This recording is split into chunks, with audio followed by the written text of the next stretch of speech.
Pecha Kucha 288, Batman Under the Hood 1 and 2. So I'm still looking at my old comics because I'm quite frankly enjoying looking at them.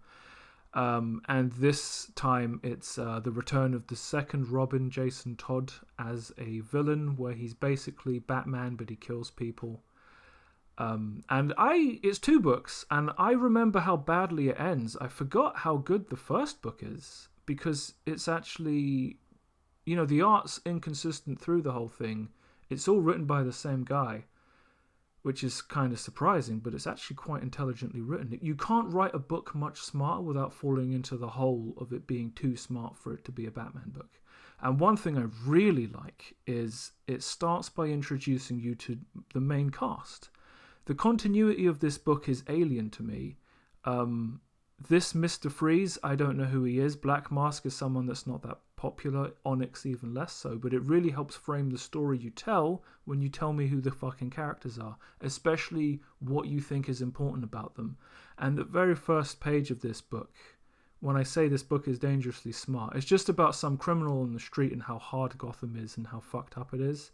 And then he's never, it's just a throwaway joke almost for Batman and Red Hood fighting on the roof.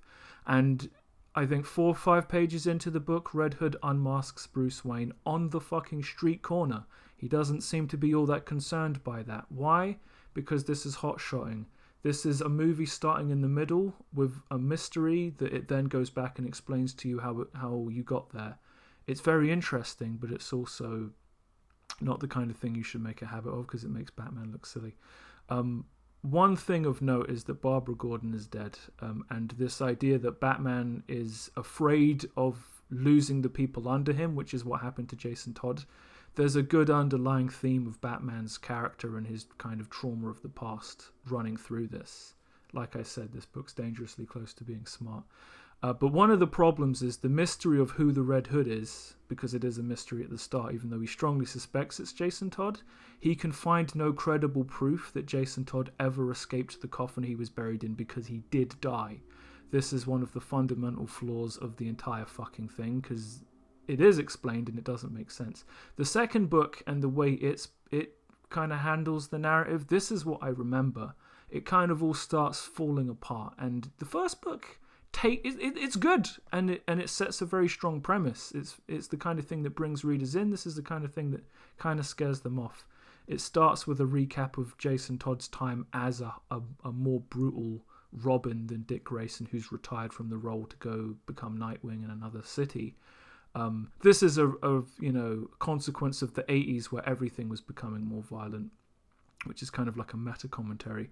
One thing I haven't mentioned at this point is the Black Mask is a villain. He's the supervillain in charge of organized crime, who the Red Hood is also at war with alongside Batman. He's a really engaging character because him and his the people around him, they talk like Marvel characters. It's all kind of lowbrow comedy that's very relatable. I think when the book really starts falling apart, that was when Black Mask kills Red Hood, but because the mask he has is a helmet with a radio communicator in it, it's some other guy wearing his helmet, even though, they didn't just stumble upon each other.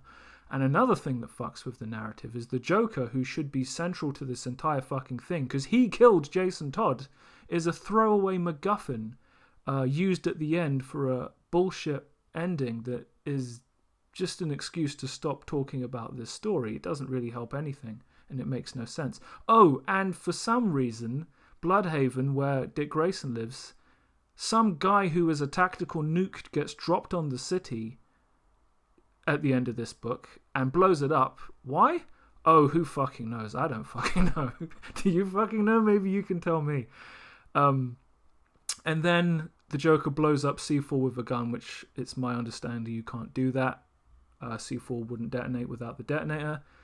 Ostensibly killing both Batman, Jason Todd, and the Joker, except we all know no one's going to die because it's a fucking superhero book. So it really falls apart in a way that's really sad because it was set up really well. And how did Jason Todd come back from dying? Well, he wasn't supposed to. So Superboy punched reality and magically Jason Todd came back from the dead. But that's only the beginning of his bullshit bizarre love triangle that ends in him becoming the Punisher without a cool costume. But enough about that.